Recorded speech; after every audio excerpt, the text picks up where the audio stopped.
स्वामी समर्थांची चमत्कारिक कथा, श्रद्धेची ताकद। अक्कलकोट गावात रामू नावाचा एक गरीब माणूस राहत होता। तो रोज मजुरी करून आपल्या कुटुंबाचा उदरनिर्वाह करत होता। घरात बायको आणि 2 लहान मुलं होती।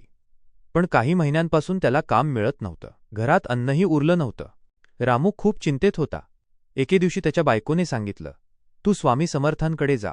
लोक म्हणतात त्यांच्यावर विश्वास ठेवला तर चमत्कार होतो." रामू दुसऱ्या दिवशी सकाळी अक्कलकोटच्या मंदिरात गेला।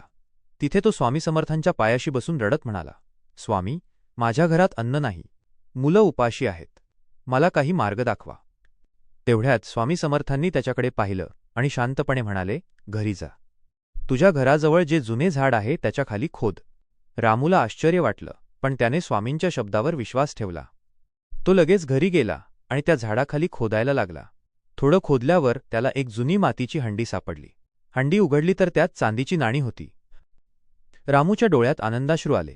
तो लगेच अक्कलकोटला गेला आणि स्वामी समर्थांच्या पायाशी नमस्कार करून म्हणाला, "स्वामी, तुमच्या कृपेने माझं आयुष्य बदललं." स्वामी समर्थ हसले आणि म्हणाले, "हे सर्व श्रद्धा आणि विश्वासाची ताकद आहे." त्या दिवसानंतर रामूने कधीही स्वामींचं नाव सोडलं नाही। त्याने मेहनत केली आणि आपल्या कुटुंबाला सुखी केलं। कथेचा संदेश: जिथे श्रद्धा आणि विश्वास असतो, तिथे स्वामी समर्थांची कृपा नक्की होते।